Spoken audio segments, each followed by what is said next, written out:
completely different. Maybe not completely different, just different. Well, we're going to spend the next, I think we're going to be done around noon, I think is the plan. So during that time, I'm going to kind of use parts of two different presentations that I've used over the last couple of years. So I've got two different title slides here just to kind of tell you how, they're similar but not exactly the same thing. So this first presentation is one I've used as a keynote at a few conferences. It's called Are We Amusing Ourselves to Death? And we're going to talk a little bit about Neil Postman in here and that sort of thing. The other presentation, and you'll know it when it pops up because it'll have you choose between a myth and a reality on some of these things that people say about teaching with technology. So oftentimes, well not oftentimes, I always do those as two separate presentations, but I kind of grabbed pieces of each one and threw them together here today. We'll see how that works. But there are some similarities there. So we're going to use these turning point clickers. If you don't have one, raise your hand. Make sure, we've got plenty here. We'll make sure everybody has one in front of you. If you have one in the little cardboard box, pull it out. Just so you know, the cardboard box ones are GCC owned, and the other ones are Barry Dahl owned. And so we needed to put them together, but we can sort them out when we're done. But open it if you have the box. Go ahead and pull it out of there. And we're going to use those to find out a little bit about the group, both some demographic information, and then a little bit about your uses of technology, and then we'll proceed with some of the other pieces related to teaching with technology. All right, and gentleman who just walked in, is there a clicker at your table? There's one there. You have mine. No, you want to play along? Come on. Do you have one up there? Yes, sir. All right. So here we go. And for those of you remote, sorry, no clickers for you. So pick your gender, and then what I'm calling life experience, age, whatever you want. Yep, point and click. Now, and by the way, on this, you Don't you gotta remove those things off the back too? Yeah. What? Yours has a thing on the back? There's those tabs off the back. Those have to probably be because removed that's what first. sends the signal? Yeah. Oh, well, let's make sure they work. Yeah. Go ahead and when you push the appropriate button, you should see a little green light. I tested like 4 or 5 of them. I didn't pull anything off the back, and they worked. But okay, you should see a little green light. You can press it more than once. You only count once. But if you're not sure if your vote was received, look for the little green light. We have 24 responses so far. If you get kind of a reddish, orangish light, then it's not being received. We'll just give you another one rather than try to program it. I didn't get a green light. So, there's 10, 13, 17, 20, 24, about 30 people. All right, we got 27 responses. Okay, so everybody answered is going to answer? All right, we'll move on. We will do those a little bit faster.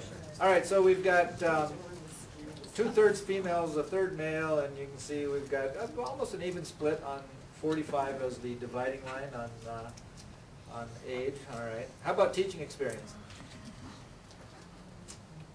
So if you don't teach, you're still in category 1, but if you're up to 9 years of teaching experience, and I just kind of picked these as a guess as to where they might kind of fall out with some in each group, and we'll see how I did on that.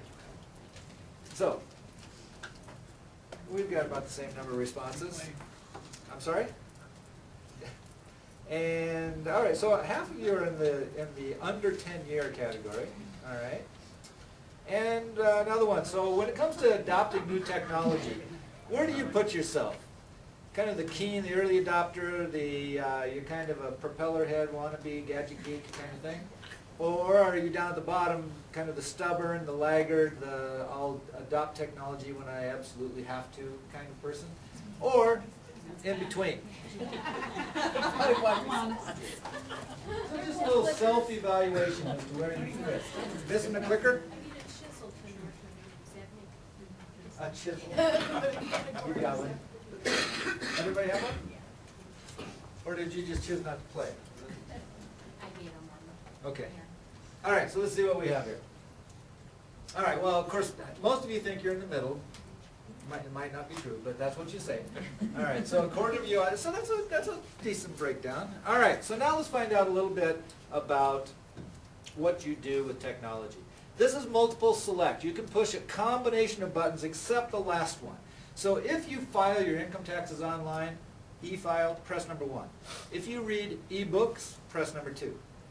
And that's not check on it. If you check email on 3 or more different accounts, press number 3. If you sell anything via e-commerce, meaning eBay or anything else, press number 4. If you learn, if you've been a student via e-learning, press number 5. If you teach via e-learning, press number 6. If you don't do any of those, just press number 7. So I've got all the different E things, not all of them, but several different E things on this particular slide. Let's see what we have. I'll give you one more second for multiple button pushing. All right. So, 52% of you file your taxes online. Oftentimes I get 80-85% on that. It's become a fairly popular thing to do. Read e-books, sell anything. All right, so 45% of you have done some e-teaching, 48% e-learning. All right, and only 12%, which, let's see, out of 33, you know, what's that, 4 people probably, would say none of those. All right. You should have buying online. Yeah, Buying. You know, I usually do, and I kind of pick and choose. I just took that off yesterday because I have that on. I Then I really bet do. it would change. Sorry. So, same thing, multiple select. If these are true of you, are you a texter? That's number 1. If you were born in 1980 or after, meaning you're, 1981, 82, not before, after, press number 2. If you have Wi-Fi in your house, press number 3. If you have 5 or more cloud documents, press number 4. If you don't know what a cloud document is, don't press number 4. And if you can define the term Web 2.0, press number 5. And if none of those are true for you, you've got number 6 to press. All right, got a couple of people who haven't played yet. We'll give them a chance to get in. All right. So 75% of you text. 78% of you have Wi-Fi in your house. So we have one person born in 1980 or after. We'll come back to you in a while. So, according to you say you can define the term web. First of all, cloud document. What's a cloud document? Is that a place where you store them? Stores. Yeah, so if you are storing files, it doesn't have to be document per se, it can be any kind of a file. Cloud storage would mean that it's remote server access. I actually use several different things myself, but for example, Dropbox is a place where you can store stuff in the cloud that looks like it's just right on your computer, but it isn't. If you put photos at a place like Flickr or Shutterfly or something, that's cloud storage. So remote server storage for your stuff, that's basically the cloud. Some are cloudier than others, but whatever. So, according to you say you can define the term Web 2.0. Who wants to try it? You won't be graded. Web 2.0. Okay, then I will. Kind of. So here's a little word cloud of a bunch of terms that if you strung together a bunch of these terms in some sort of a coherent sentence, you'd probably have a pretty good definition of Web 2.0. By the way, the 2.0 thing is, yeah, it's goofy. It's just it's a term that a lot of people don't like, whatever. But we are talking about web-based tools. Okay, so web-based tools, web-based software, that sort of thing, as opposed to client software that you have to install on your computer in order to make it run.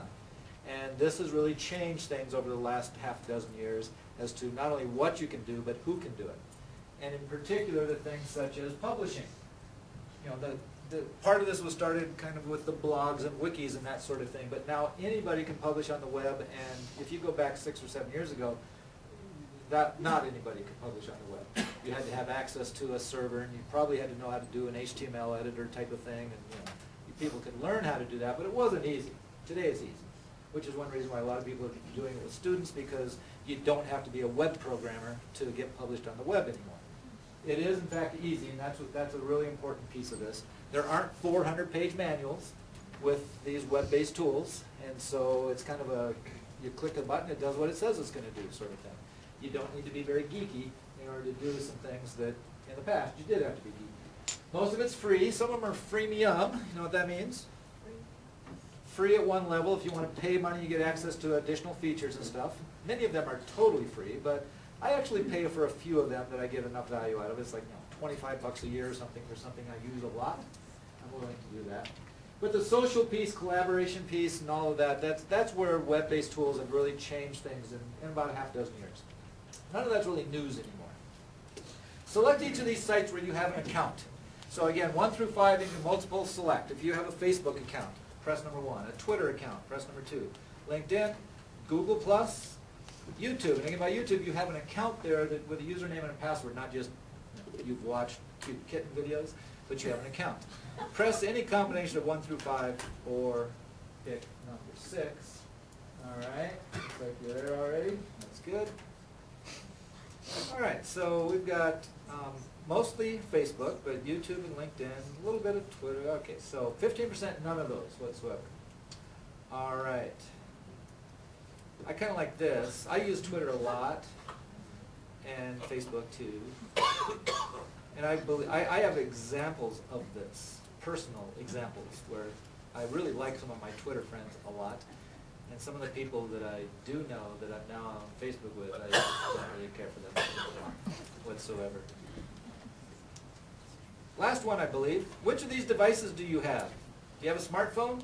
Press number 1. So iPhone, Droid, all of those types of things. Smartphone's number 1. If you have a tablet that is an iPad or similar, I actually have an ePad myself, but the tablet type thing, this is also a tablet, but that's not what I'm talking about because it's first and foremost a notebook, and it's a convertible tablet. If you have an e-reader that's not just your iPad or tablet, but a dedicated e-reader, like a Kindle, Nook, that kind of thing, press number 3. If you have a laptop or notebook computer, press number 4. If you have a standalone MP3 player, the iPods are the most common ones, but not your phone, for example, press number 5 or 6. All right. Lots of laptops. Quite a few, okay, MP3 players. Only 26% have a tablet and 31% have an e-reader. Okay, but notice there's nobody this time in number 6. Everybody's got some kind of a device. And I could have added to the devices. I'm not really going to talk much about the iPad, but I do like this one. I find that to be a really good use for those things. So, not surprisingly, based on your answers, the keen come out at the top of all of those different things. Basically, you got points for every button you pushed on those slides, with the exception of being born in 1980 or after. No extra points for that. You have all the benefits already, so I didn't score points. But basically, the keen on average were 60 out of 100. Actually, I think it's 105. But we'll call it 60% of all of those buttons. On average, the keen of you were pushing, and down to 24% for the stubborn. Worked out exactly as you'd expect. The masses in the middle, the stubborn at the bottom, the keen at the top. But we've got the younger males near the top, and the older males near the bottom. All right. So let's. I think almost everybody in here is a faculty member or has been. So just in case you aren't, I want you to think like a faculty member. There you go. It's kind of true or false. If I have to translate fact or whack, it's true is number 1 and false is number 2. So thinking like a faculty member, entertaining students is not my job.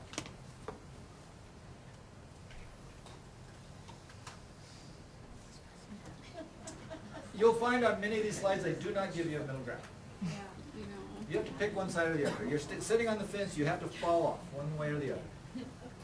There are no penalties for wrong answers, because there are no wrong answers. All right, so 40% of you say it's a fact. Entertaining students is not my job. Next question.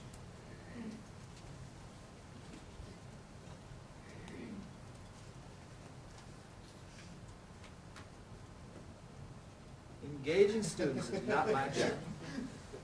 We want to see 100%. Cheating. Yeah, I think it was stacking the stuffing, the influencing. Yeah, vote influencing. Well, one of you still said no. All right. Well, That person, please stand. you know, the point of that is that there's a lot of people. I've used that before, where it was almost like 60% who said, "Yeah, it's not my job to entertain students," because there's something about that word that bugs people. You know, especially in education. But, you know, those two terms mean basically the same thing. Entertainment and engagement, I mean, just about the same thing. It's just that we get tied up in this idea of entertainment. All right, so I like to bring my 83-year-old mother into the conversation. She's a bridge player and has been my whole life, and I'm sure years before I was born. And so especially when I was a kid, when it was bridge club at our house, what would she say? Things like, I'm entertaining this afternoon, which means, you know, get out of here, go play in the street, come back at dinner time if you want, kind of thing. That's when you could do those things. And, but that was, you know, she was entertaining. Well, no, she wasn't singing and dancing and telling jokes, you know, luckily. But it was giving them a reason to show up, right? And which is, if you have a bridge club and you don't have bridge tables and cards and, you know, mints and whatever, you know, little tally sheets and stuff, well, they'll show up one time and then they'll say, huh, this isn't so good, and they won't come back. Kind of like a classroom, regardless of what kind of classroom you're talking about. Now, it's not cards and stuff like that, but it's engaging the student to make sure that they have a reason to keep coming back to that. And so whether you want to call that entertaining or not, I think the word is totally unimportant, but it is a question of what are you doing to get that student interested in what's going on in that particular class. All right, so anyone who tries to make a distinction between education and entertainment doesn't know the first thing about either. That's a quote. I'm asking if you have any idea who said that. You. Well, only if each time I read the slide. I didn't say it first. Cosby. Good guess. I think it's the first time I've heard that guess. But, you know, he's all about education. Not all about it. Educator. Steve Jobs. Jobs, no. He liked education as far as the money it would bring, but that was the main thing. Could you give us an era? Maybe? It sounds like something Mark Twain would say, but Who? Mark Twain. It sounds like Yeah, you know what? I've something heard that one a few times because it does have that to it. So no, I'm not going to quite give you the error. I'm just going to tell you there's more quotes coming from the same person, and they probably get easier. I think they get easier. We'll see who gets that. All right, so let's talk about multitasking. Reality or myth? The human brain can multitask. Now don't cheat. Don't be sharing your answers. Just answer here. That's collaboration. Women will answer yes, men will We'll answer. collaborate after you answer. Reality or myth? Human brain can multitask. All right, there's our 34 or 5 answers. Let's see what we have. All right, so basically 2/3 of you say that yes. Can you multi link brain. it back to if it's a female or male who answered it? You hang on. Actually, yes. I don't think I have this one. I might, actually. Hang on. Hang on. Oh, yeah, here it is. All right, so now, those who got it right, I haven't told you what the right answer is yet, but those of you who got it right, oh, the males, look at that. The older males, much more so. 10% of the younger females got that question right. Huh. So actually, both of the younger groups are down at the bottom of the list. Both of the older groups. See, so there's some wisdom in those years, right? So what's the correct answer? Well, it is a little bit of a correct answer, you know, with an asterisk, that most of the research in the last 10 years come down on this side.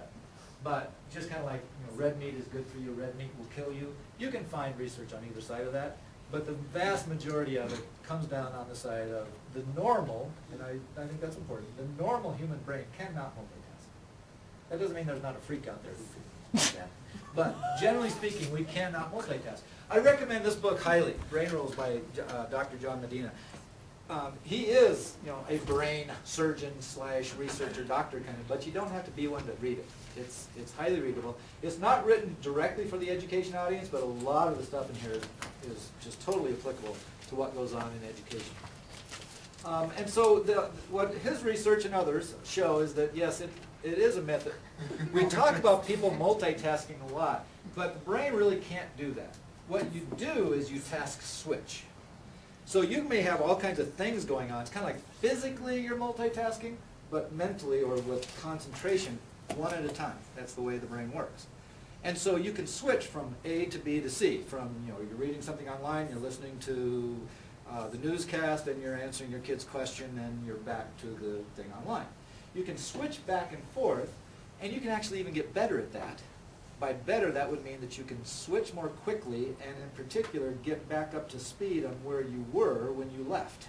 You know, when I leave point A and I go over here to point B, when I come back to A, how long does it take me to kind of get back into the flow of what I was thinking about or whatever? And then you all can come up with examples of that if you're writing a paper or something and you take a break, it takes a little while to get back in.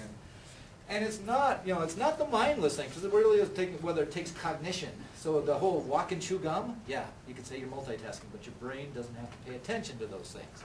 So physical multitasking is a very different thing.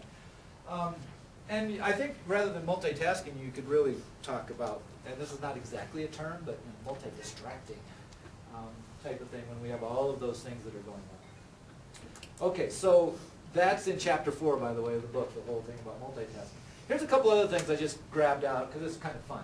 This is multiple select again. You can 1, 2, 3, or 4. You could have any combination if you think those are correct answers. If you think none of those are correct or true, pick number 5.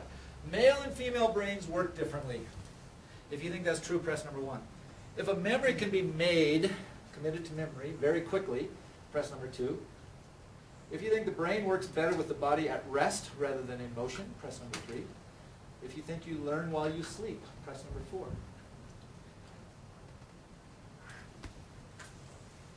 Still waiting for a couple of you. Okay, close enough. 79% of you think that male and female brains work differently. The other 21% have not been paying any attention whatsoever. Yes, that seems to be the case. A memory can be made very quickly. His research at least says that no, that's not the case at all. That there are exceptions to the rule. Things like, you know, traumatic things you can have a memory of. You know, I got T-boned in my car 3 weeks ago. I remember that really well, and it happened in an instant, right? But especially when we're talking about education, the whole idea of I'm going to tell you something one time in 5 seconds, and I expect you to know that. This is not really the way the brain works. It is the kind of the deal of practice, practice, practice. Yeah. Maybe you should rephrase that and say a long-term memory can be made through. Maybe, but there's only so much room on that line. The brain works better with the body at rest. There's quite a bit of research that says that that's not the case, and especially, you know, there's a lot of factors that come into play there. But one that he talks about, and again, even though he's not writing a book specifically about education, he does talk a lot about kids in there. And the whole thing in like elementary school of sit in your chair, don't move, and I'm going to teach you something. That just doesn't work well at all. As a general rule, that doesn't work very well. That doesn't mean that you have to be on the treadmill while you're trying to learn something. Although it's not a bad way, but it's not a necessary way at all. And the learn while you sleep, yeah, there's evidence that you learn. I don't know what you learn, but you know, you can read the book and find out. Yeah. So let's see who else got those types of things right. 87%. Okay, so the younger males and females were able to come up with more correct answers there. So same person. I wouldn't have seen it if I hadn't believed it. Now I kind of like that. When I first saw it, I go, well, that's yeah, that's kind of a twist, isn't it? Just like with some of those brain rules sorts of things, like you have to be able to see what they're talking about, and then you're going to believe what you have seen. Maybe, maybe not. So, I'm going to talk a little bit about Neil Postman's book, Amusing Ourselves to Death. This was published in 1985. This is the 20th anniversary edition of that. That's what the original cover looked like back in '85. You can see the subtitle, Public Discourse in the Age of Show Business.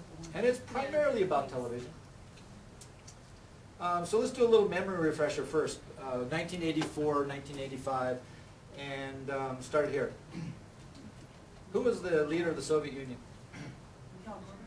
Yeah, right. Mid-80s. Gorbachev, right? So if Gorbachev was the Soviet Union, who was our president? Reagan. Those were Reagan years. Who lost to Reagan in '84? No. Yes. Oh, Mondale. And who was Mondale's running mate? Okay, good, good, good. Who lost the World Series in 1984? Padres. Oh, how do you know that? He's a baseball. Yep. How do you know that? I remember it all. Because you're a Tigers fan? No, You just know it. World Oh, Series see, you I can- remember it because I'm a Padres fan. I've been a Padres fan since they started. And that was their first World Series, and the Tigers Well, just what's worse totally is who killed lost to the Padres. The what? Who lost to the Padres? Oh, well, the Tigers lost one game to the Padres. The Padres have won one game in the World Series. No, but the Cubs lost to the Padres. Oh, well, that was in the playoffs. That was more traumatic. It was for Cubs fans.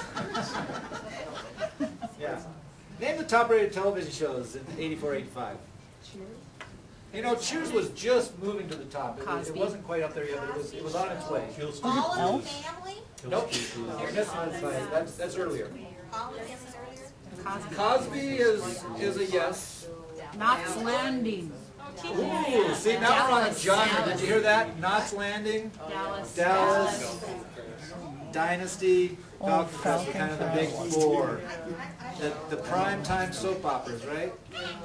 Yep, and something that doesn't, okay, one of the things that we're going to, as we talk about Postman in this book, all of those examples are kind of, you know, light TV.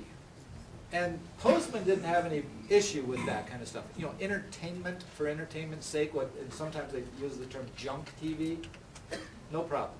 The problem he had was with TV that is, and not just TV, but media, that can be very serious, can influence people, not necessarily in an unbiased way and all that sort of thing. So can you think of a big show in the mid-'80s that might fall into that category? 60 Minutes. Exactly right, which is still around today. He talks about 60 Minutes and even things like Sesame Street at great length, and how they change society and, of course, news broadcasts and all that. So we'll get to that. All right, so those are some of the top shows. Televangelists were big. Tammy Faye. Billy Graham, who? Tammy Faye and Jim Baker. Falwell, exactly. Swaggart. Pat Robertson, still around. There's a couple of even Robert Schuller is still around. I think still around. One bankrupt, whatever. Well, a lot, but here, of course, the whole religion on TV thing is another thing that is talked about at great length in the book, and how that has totally changed. Well, yeah, really, so many things about religious experience and you know, that it's all packaged for television and that sort of thing. Who are the big three? There was such a thing, big three. ABC, NBC, and CBS. All right, so I heard Brinkley is actually incorrect. Good try. Brokaw is correct. What network? Walter Cronkite.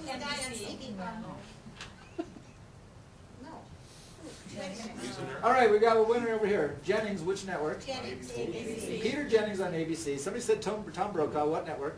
NBC. NBC. And that leaves CBS. Dan Rather. So, you know, Cronkite was before that time. It's, you know, trying to get you in the thing. The tagline, the phrase for American Express. Don't leave home. Don't leave home without it. All right. And in 1985, how old was the Macintosh computer? Was it just one? Yeah, it was Yeah. new. Do you remember how the Macintosh was introduced? 1984 They did a commercial that was a takeoff on the movie 1984. Right? So it was released in 1984. And 1984 is, the book, 1984, is part of this, because the Amusing Ourselves to Death book is really, it's talking about all those things going on in the media, but it's also taking a look at a couple of classic books. One, Brave New World by Huxley, and the other one, 1984 by Orwell. So let's do this one more clicker question before we get into a little bit more about the book. And which of you read? Did you read 1984? This is just a single select. Now if you push the wrong button, you just push a new one and it wipes out the old answer. So if you've read 1984 but not Brave New World, press 1, or vice versa. If you've read both of them, if you've read neither of them. See, it was long gone by the time you were in high school. I'm not asking if you remember what you read. I'm just asking, did you read them? All right, so about 60% of you have read something there, either both or one of them. 40% neither. All right. And that's not a value judgment on whether you read or not. That is just simply to find out where you fit into the conversation on this. All right, so before I get to those, actually, I want to read just a little bit out of the foreword to the book, and then we're going to go to those slides. I'm going to actually read a couple of passages as we go here, because I enjoy it. We were keeping our eye on 1984. When the year came and the prophecy didn't, thoughtful Americans sang softly in praise of themselves. The roots of liberal democracy had held. Wherever else the terror had happened, at least we had not been visited by Orwellian nightmares. But we had forgotten that alongside Orwell's dark vision, there was another, slightly older, slightly less well-known, equally chilling, Huxley's Brave New World. Contrary to common belief, even among the educated, Huxley and Orwell did not prophesy the same thing. Orwell warns that we will be overcome by an externally imposed oppression. But in Huxley's vision, no big brother is required to deprive people of their autonomy, maturity, and history. As he saw it, people will come to love their oppression, to adore the technologies that undo their capacities to think. So that's how that book starts out. And then it continues, and this artist, I had his name up there, Macmillan, he illustrated some of the rest of these recently. So what Orwell feared were those who would ban books, but what Huxley feared was that there would be no reason to ban a book, because no one would want to read one. Orwell feared those who would deprive us of information, and Huxley feared those who would give us so much that would be reduced to passivity and egotism. Orwell feared that the truth would be concealed from us, and Huxley feared that the truth would be drowned in a sea of irrelevance. Orwell feared that we would become a captive culture, and Huxley feared that we would become a trivial culture. And I like, this is good writing here, you don't see this every day. Preoccupied with some equivalent of the feelies, the orgy-porgy, and the centrifugal moment. I remember those words from the first time I read that book. It might be the only thing I remember from the first time I read that book. It made an impact. As Huxley remarked in the follow-up, The Brave New World Revisited, the civil libertarians and rationalists who are ever on the alert to oppose tyranny fail to take into account man's almost infinite appetite for distractions. So in 1984, people are controlled by inflicting pain, and in Brave New World, they are controlled by inflicting pleasure. In short, Orwell feared that what we hate will ruin us, and Huxley feared that what we love will ruin us. Okay, so that gives you a little bit of a setting there for what he's talking about with, and really again, about how television changed serious public discourse in America. It is a very much U.S.-centric book. He's not talking about worldwide. He's talking about what happened in the U.S. That's why he starts off with, hey, U.S., we threw up our hands because 1984, that never happened to us. Not the way it was prophesied, but some other, where they were oppressed and had, totalitarian governments. That was their version of 1984, but it didn't hit us. Well, part of, and he's got lots of things, and I think it's a great book. I love this book, if you can't tell. But one of the things he does talk in there is about how television, being that one-way communication device, and the people just sit there and absorb it, was the case of you can't talk back.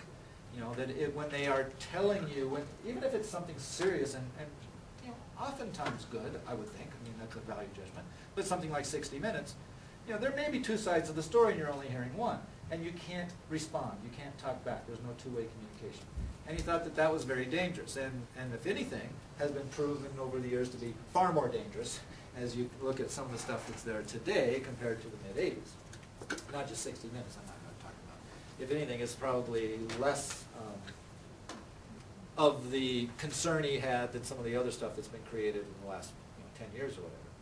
So bringing that into kind of the internet age, and Postman died in, it's either 02 or 03, I forget, sorry, but one or the other.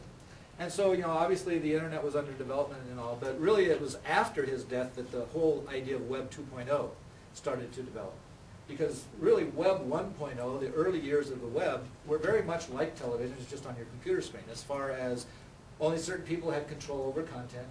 There was generally only limited, if any, ways that you could talk back, that you could communicate, the whole idea of like commenting and having a conversation. That's relatively recent in the development of the internet. And so, looking at and there is some talk about in the 20th edition here, it's actually his son talking a little bit more about, or writing about what his father thought of some of the development of the internet. But then I think it really begs the question is, would he see the creativity and the collaboration and the ability to talk back that you have in Web 2.0 as a positive thing. I think he would, although I think he would still be incredibly bothered by just the general state of discourse there. So I think that along those same lines, when we're talking about things that are happening on the internet, and the whole idea of, are we just trying to amuse ourselves? Is it because it's fun, because it's cool, when we're talking about things like online learning, or just using technology in education in the first place, or that kind of thing. So you kind of say, where's the beat? Where's the value that's being added? And I believe that there can be. But I also believe, and I think I've seen examples where there isn't. And it's kind of like, I'm using technology because it's just cool. Right? Probably not a very good reason. So, let's talk just a little bit about ways that technology can be involved in things such as encouraging creativity. And I'm not saying that technology needs to be involved. You can do that in lots of ways. But that's kind of what I deal with, is the technology side of things. So I think it's really important to do this. Now remember, I used to teach accounting. And of course there is such a thing as creative accounting. But that's not what I'm talking about. What I'm talking about is trying to get students to think creatively in whatever they're doing. And quite frankly, in accounting is not exactly what most people would put in the creativity column. And for the most part in education, people put things in the creativity column if it has the word creative in it, or art. Right? That if it's creative writing, it's in the creative column. If it's technical writing, it's not. But if it's psychology, is it? I mean, you can come up with all of these different things. Where I think that a lot of times the opportunity for students to express their creativity is not necessarily given an outlet. And some people do that better than others. There's no question about that. But I think that across, the whole writing across the curriculum thing is fabulous. Why not other things too? Encouraging creativity across the curriculum. Now this is one, and this is one that I think some people could argue, well, this is just kind of for amusement's sake. And I would say, depending on how you use it, it could be, but not necessarily. So here, for example, whether you teach online or if you use, in your case, Blackboard, we all have our cross to bear, yours is Blackboard. But whatever the LMS is that you might be using, if you're using that with students, especially in an online course, you typically do that first week introduction. It's even in the manual. It's a good practice, or an effective practice, to have students introduce themselves to the class and all that. And so the typical post, here's a discussion forum, post your introduction, and you get something like this. I'm Barry, and I have 2.5 kids and 4.5 dogs, and I just love this accounting class. It's going to be so much fun. And that's kind of what you get. You get 22 versions of that, right? So what if they instead did something a little different, using a little media? In this case, it's just a little comic strip. It's a simple little 3-panel thing, but tells something about the person. And you don't need to read exactly what it says, but this is something that took all of 20 minutes to toss together, and can be put into a threaded discussion, just like those words that you will type out if you want to. I have several examples. In fact, I'll show you here that this is in D12. It works the same way in Blackboard. But this is just a threaded discussion of these various cartoon introductions, and you click on each link and you see a cartoon. And click on the link and you see a cartoon. Or there, another example was students could make a music playlist, songs that speak to you or are important to you or tell who you are, and if you want to describe why, that type of thing. Well, they can embed those sorts of things. There's ways that they can express themselves a little bit more than kind of the canned little text. Now, one thing about first week of the semester, at least in my experience, and that probably varies a little bit, but a lot of times you have students who they have time to do something. They're trying to jump in. In fact, you probably have a lot of students who try to get into your online class before it's even open. And they're ready to get started. You'll have those who aren't ready to get started also. But during that first week of drop ad and all that, you're typically not giving quizzes and stuff like that.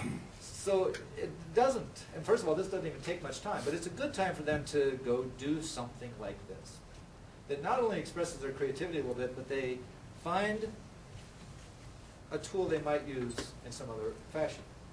So a couple of the faculty members, in particular at LSE, who are doing this and have done it now for a few years, first of all, they make it optional. And one who teaches psychology approximately 2/3 of our students choose this option. You know, they say, okay, you do your introduction, here's one example, and 2/3 of them go and do that, because not only it looks like fun, but they can express themselves a little different. But then later in the semester, she gives them some sort of an assignment where you have optional output. What do you want to do? Do you want to write a paper? Do you want to make a video? Do you want to do this? Do you want to do that? Well, this is another thing they've already seen, and they have some ideas like, I could create an assignment product using a tool like this, if they're aware that it's even there.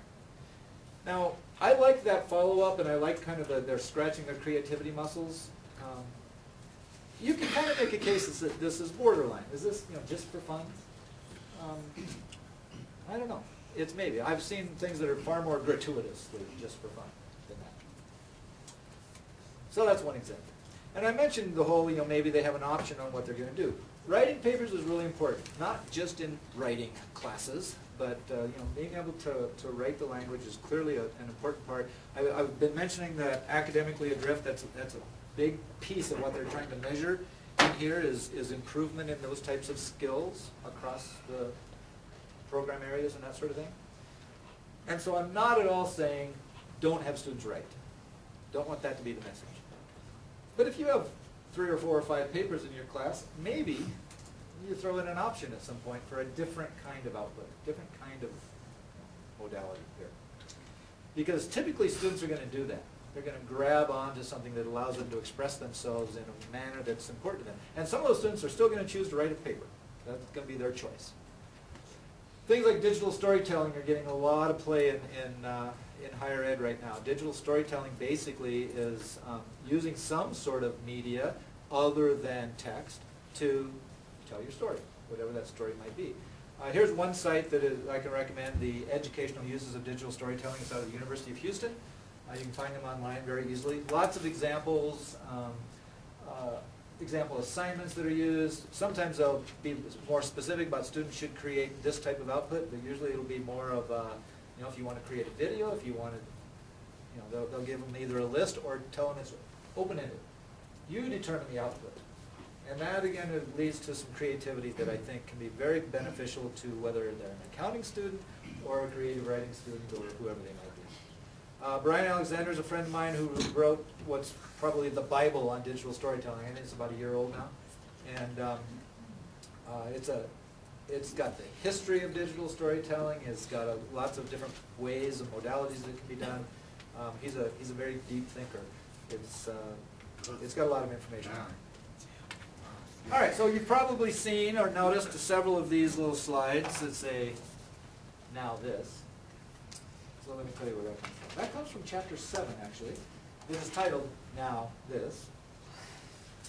And here's a couple of paragraphs. The phrase, if that's what it may be called, adds to our grammar a new part of speech, a conjunction that does not connect anything to anything, but does the opposite. It separates everything from everything. As such, it serves as a compact metaphor for the discontinuities in so much that passes for public discourse in present-day America. Now, this is commonly used on radio and television newscasts to indicate that what one has just heard or seen has no relevance to what one is about to hear or see, or possibly to anything one is ever likely to hear or see. The phrase is a means of acknowledging the fact that the world is as mapped by the speeded up electronic media, has no order or meaning, and is not to be taken seriously. So, think of the newscast where, well, in the 80s, I guess it wouldn't have been Vietnam, but whatever. So, you've got this serious 45-second segment. Now this, there's new puppies available at the pound, or that type of thing. And how through the packaging of those types of things, it kind of turned everything into kind of not serious discourse. So that's what the now this is. And you'll see it sprinkled throughout here because what you have are basically little segments that there might be a thread somewhere, and there might not be. Here's another quote from the same guy. All media exist to invest our lives with artificial perceptions and arbitrary values. All media exist for that purpose. Who? Say it again? I'm just guessing wildly. Marshall McEwen? Media is the massage? I don't know. That is a wild guess. It's also right on. Yeah. Most people don't get it till I get to like the next slide or two. That's McLuhan and all these. McLuhan was a big influence on Postman. If you're not familiar, I've got a few more coming up in some of his very many books. But if you're not familiar with McLuhan, talk about somebody who was way ahead of his time in how technology and media in particular change things, change society, etc. All right. So here's a image from World of Warcraft. World of Warcraft is an MMORPG. Anybody know what that stands for? MMORPG. Modern multimedia role-play. Massively That's the first word, massively. multiplayer online role-playing game. Winner! Yes, massively multiplayer on. So those that have up to millions of people online playing these games, and World of Warcraft is one of the big ones, but there are several others. Halo and Civilization, and the list goes on. My kids play these. You can play these games on PCs, but all of the video game consoles, whether it's Xbox or PS3, 4, whatever, they all connect to those same types of things. So my kids play. Well, I'll tell you this one real briefly because it still just kind of blows me away. Now, my two boys, all three of them play. My girl is a 10th grader, then I've got an 8th grade boy and a 4th grade boy. And the boy, all three of them actually, one of their favorite games is Call of Duty. There's all these different versions of Call of Duty. Well, it's a shooter game, it's a war game. And they play with a lot of their friends online and other people online as well.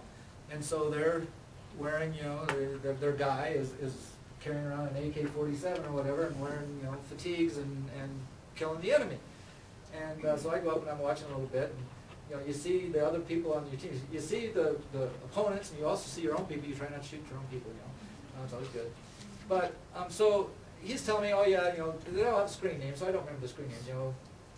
Billy Bob 22 is Johnny from down the street, and he's telling me all these guys, and he says, and this guy, I'll just make up a name, Abdul 69 is from Afghanistan. It's like, really?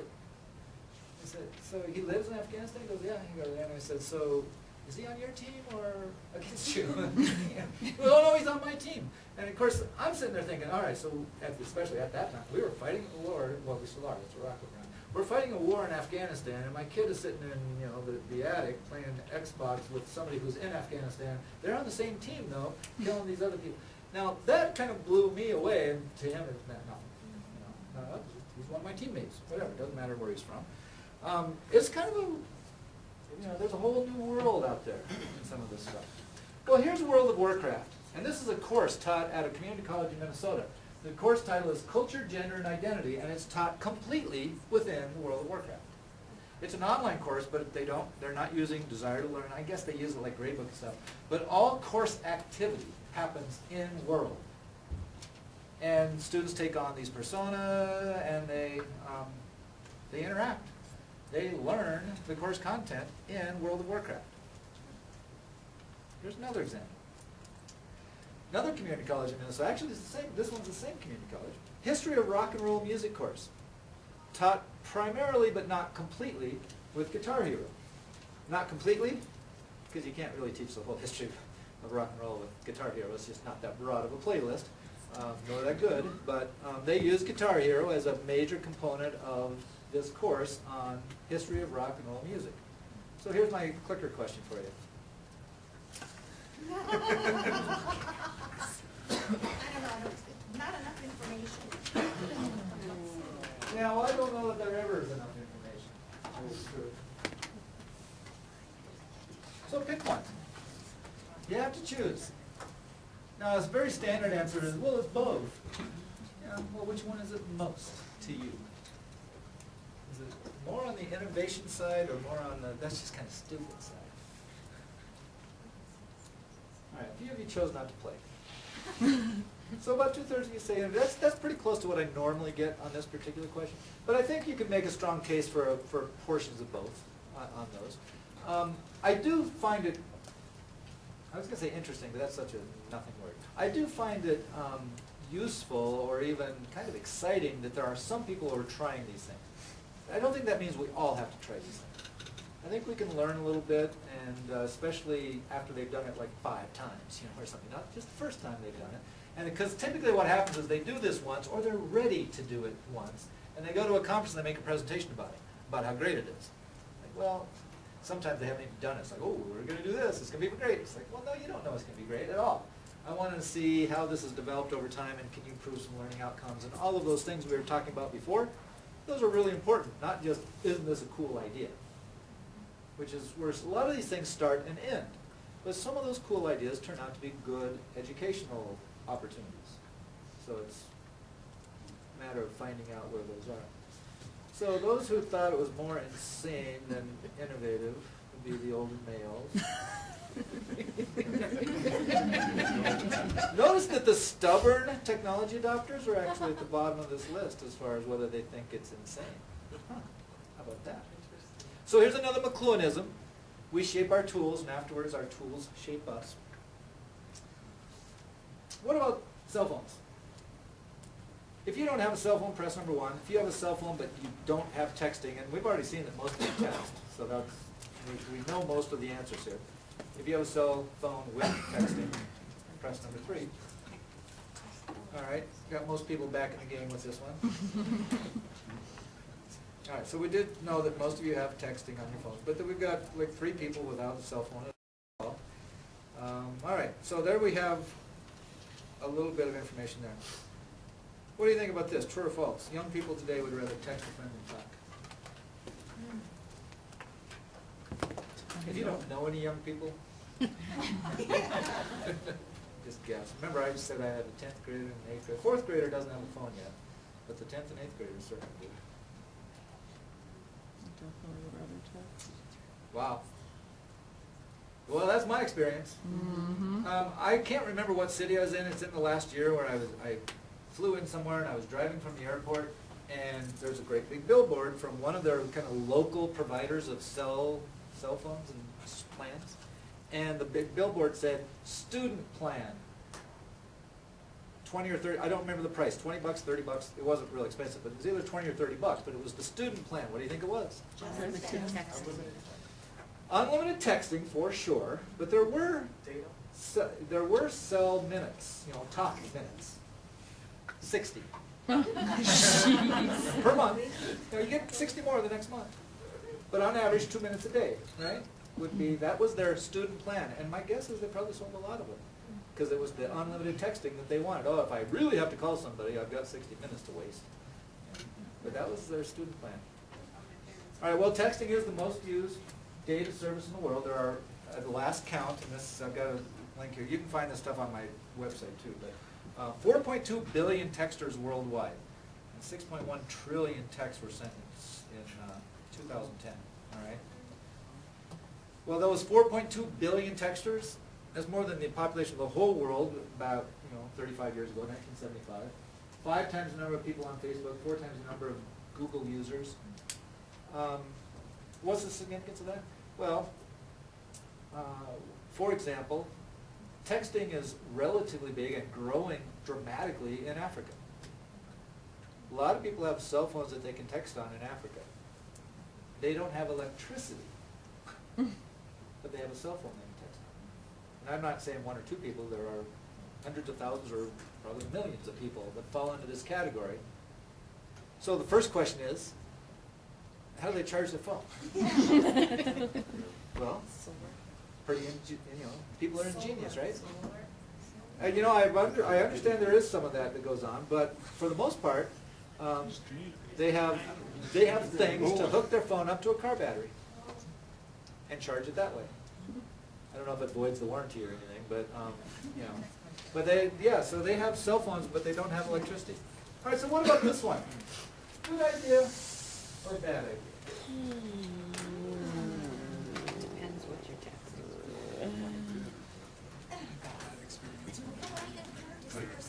My You kids, set up a my distribution kids list in your text cell right, phone? they're sitting right there, they text Yeah. each other. Right. There. It's like talk to them. Sure. Okay. I haven't tried, I didn't know that. I just now thought of it. I thought, gee, yeah, okay. You don't want to do We that. don't do that. You don't want to do that. All right, right, well, 54% of you say it's a bad, about 50-50, but a couple more on the bad idea side than the good idea side. Well, I think it's a really good idea under the right circumstances. Now let's talk about that. First of all, who says they are ready to text? Older males, hey, how about that? The keen are at the bottom of the list. All right, for whatever that's worth.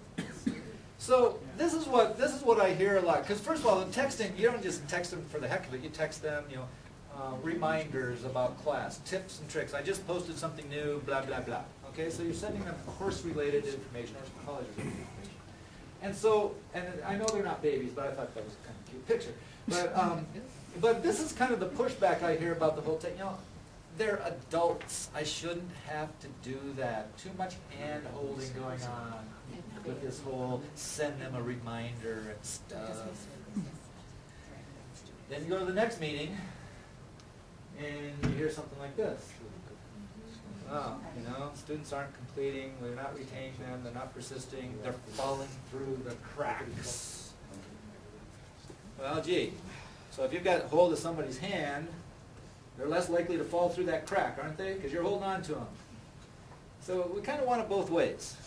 Oh, they're adults, treat them like adults, don't hold their hands, but then they go away. It's like, oh, why'd they go away?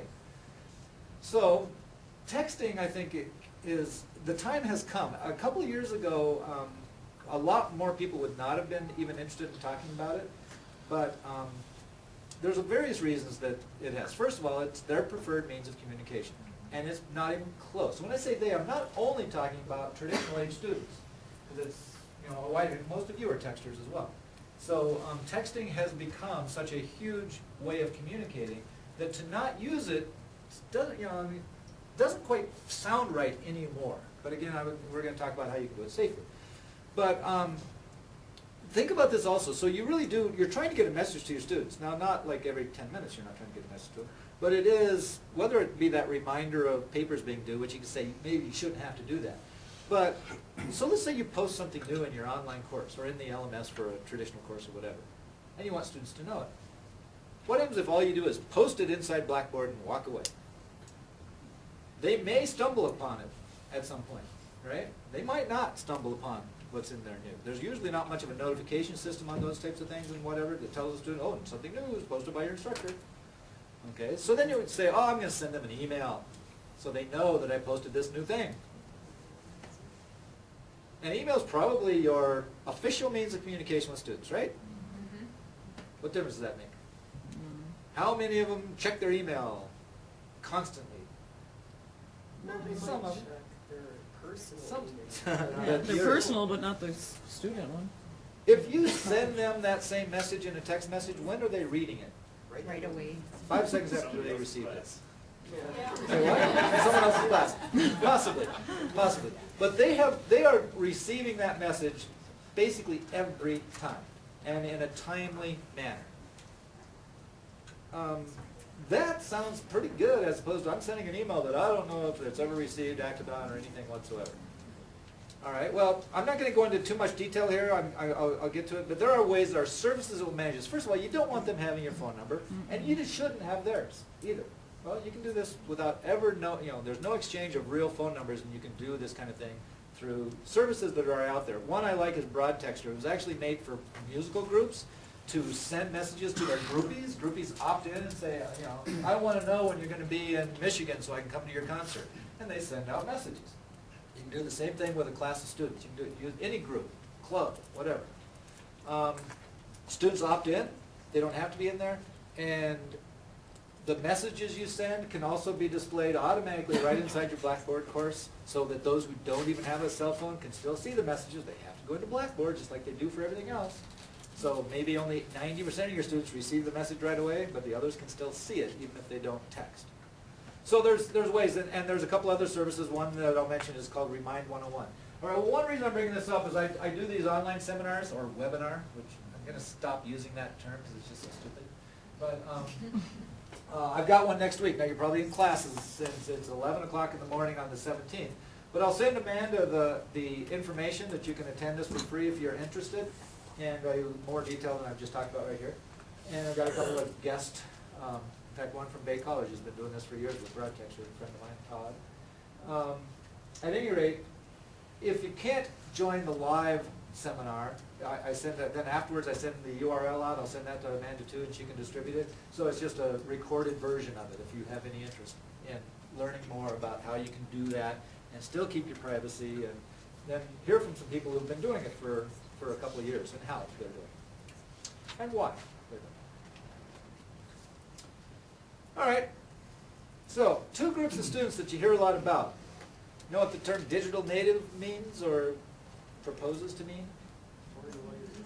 Yeah, the ones who are born wired, born digital, those kind of 1980 and after that we talked about briefly before, that you know, born into the digital world. That's one of the terms given to them. Then we have non-traditional students that we talk about in education and have talked about for a long time, right? All right, so digital natives very different from non-traditional students. What do you think? Reality or myth? True or false?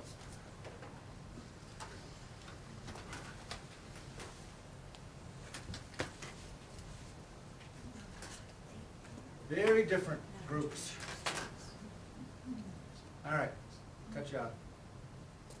About 80% say yep. Well, in both of these cases, this happens to be the digital piece. Both these cases, it's a cottage industry that's grown up on, you know, book authors and people who speak at conferences and all kinds of stuff like that. A lot of mileage has been gained from this stuff. So talking about this particular generation, which started, you know, when I say it started around 1980, that means most people are willing to say that because, you know, it's totally made up. And so it's just, they're going to say that that's when this generation started. So that's one of the terms that's given to them, and then there's others. They're also called the net generation, the next generation, the nexters, and the texters. Generation Y, or this one. The millennials, the generation now, the I generation, the echo boomers, the Google generation, the Nintendo generation, the trophy generation, because everybody gets a trophy. Show up, you get a trophy. It's just like, I mean, that's it's a little deeper. That's a lot of the whole, hey, I paid my tuition, where's my grade that I earned when I paid my tuition? My personal favorite. Now, if you're a baby boomer, and I know lots of you are, you know, you pretty much have had one name for your generation the whole time. You've been baby boomers, right? I don't know if it's because, you know, this generation has like 15 different names, that somebody decided baby boomers need at least a couple. And it's not so much that they need 2 different names that mean the same thing, they decided baby boomers need to be split. Did you know that? No. Look it up on Wikipedia, it's all there. The early half of the boomers are still baby boomers. The later half, which includes me, not baby boomers anymore. Yeah, but baby boomers, and didn't the name of most generations not have anything to do with the people that were the generation? I mean, Well, you so had all of the- this you stuff had is the made greatest up. generation. So yeah, basically. Well, does anybody know the name that's now apparently the name of us late boomers? What year does that start? Well, I forget the exact year. After 19. Like 54 to 60, whenever the X started. Yeah, so 46 to 54, I think, or 55 maybe, is still boomers. And then the next group of X number of years is now called Generation Jones. I'm a Joneser. Didn't know that. As in keeping up with the See, that's what you're supposed to think. Now, first thing I thought of was like, you know, what, drug abuse? You got the Jones. Yeah, Jones and all. But, which for that generation I was wouldn't be thinking far keeping off, up probably. with the But no, it is, keeping up with the Joneses. Well, anyway, this is, first of all, it's just all nutty stuff, okay? So all of those names for this generation, this has been my mantra for a few years now. Let's consolidate, let's use one name. No more stupid than all the rest of them. Just be really careful when you say it. Obviously, Facebook and MySpace generation, but then all the other generations moved into their turf. But it is, from a technology point, you know, this whole thing that this is a generation immersed in technology. Almost everybody who works with this generation will tell you that they have very few of the technology skills we expect them to have. But I think this is an important question. Because a lot of times it's just, well, that's their problem. Even going back to the texting thing. I don't know that it's just their problem. They have a preferred technology means. It's not a bad idea to try to communicate with them in the way that they tend to communicate, as one example. Who knows what this list? Commodore 64. Right on. Commodore 64.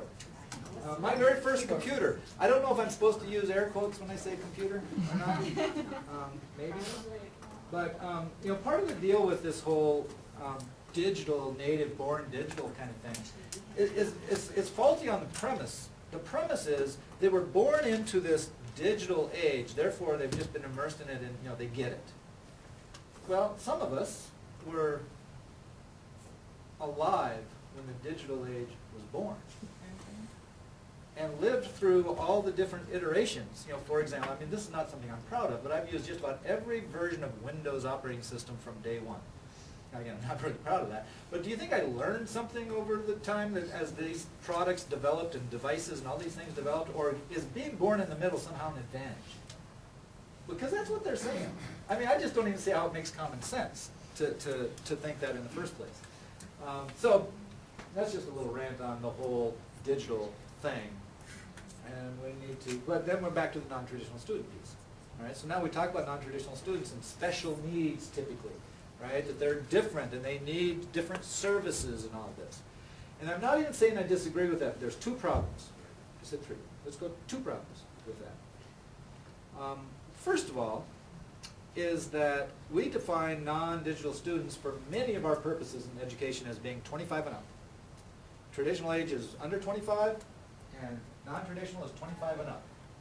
So, anybody born in 1980 and after, or until you get to the next generation, is considered that Gen Y digital native thing. Which means we've got people turning 32 years old now that are in this millennial generation. So anybody who's between the ages of 25 and 32 is in both of these groups. This is what I call the two cottage industries just collided. That all the book writers on digital natives and all the book writers on non-traditional students, well, they have a problem. Because now they're talking about the same person that's supposed to be totally different from themselves, apparently. Now, we know that some of the times we're really talking about much older students when we're talking about non-trads, but so much of the data we have to do and stuff is 25 and up is considered non-traditional students. Well, the other problem then with that is not just that it's kind of stupid in the first place, but the other problem is that when they compare these groups, they compare the traditional age students with the non-traditional age students. Going back to the whole statistics conversation and trying not to get too stats geeky, when you're trying to compare those two populations, you have a basic problem. Because you're looking at variance differences between the two groups. If you know anything about stats, you probably understand the idea of variance within the group.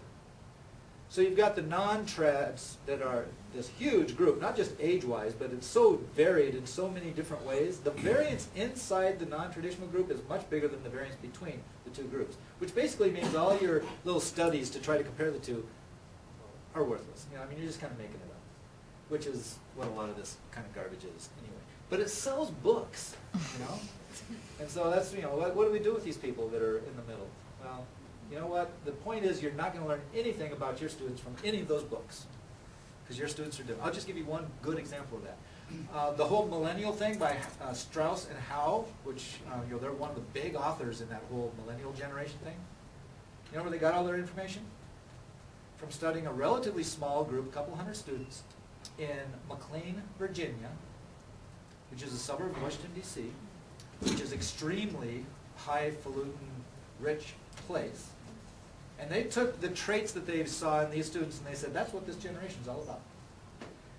So if you think GCC students are the same as those McLean, Virginia students, then read their book and learn about that generation. By the way, they also measured that generation before the generation grew up. So they were guessing what the generation was going to be like, which is one reason why their 7 traits don't seem to have much validity. All right, well, it's important to know about your own students is kind of the point. I mentioned Wikipedia just a second ago. You can look up Generation Jones there if you want to. We're nearing the end here. So here, what do you think? Reality or myth? Wikipedia is practically worthless for academic use.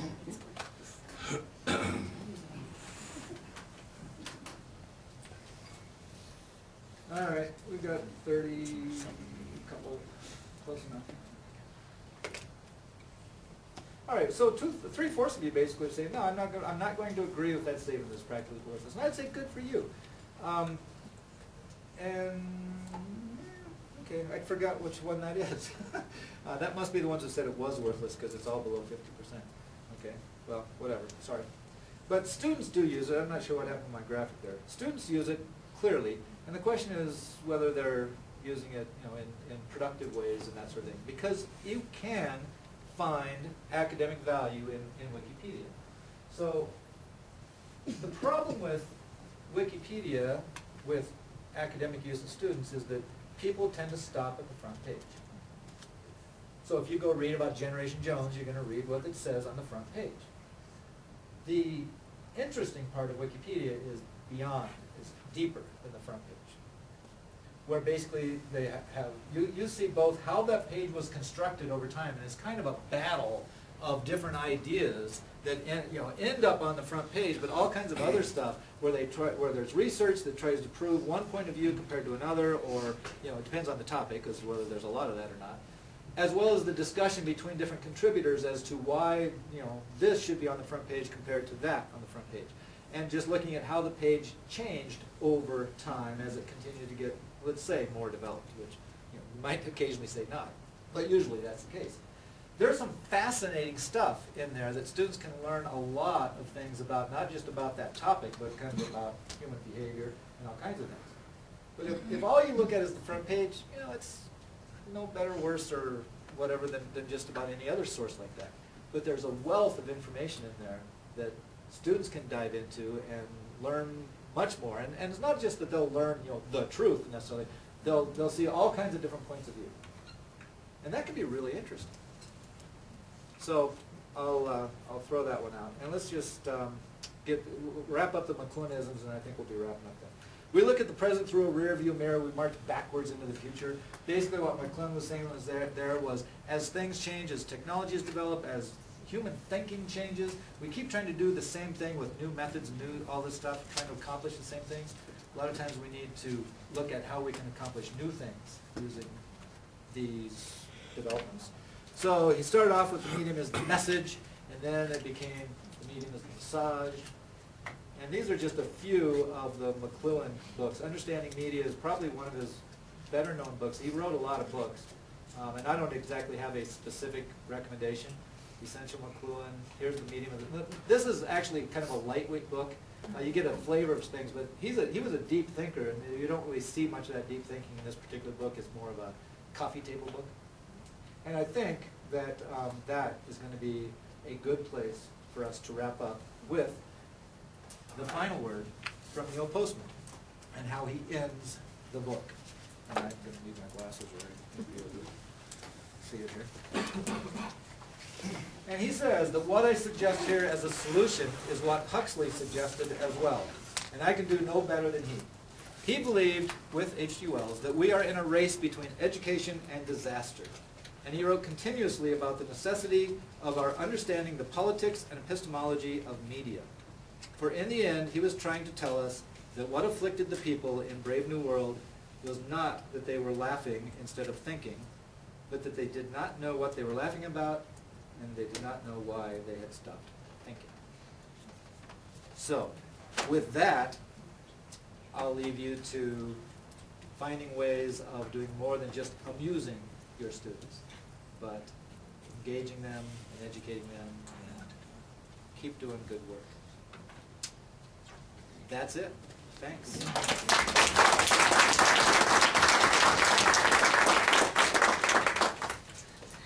So we'll need to pick up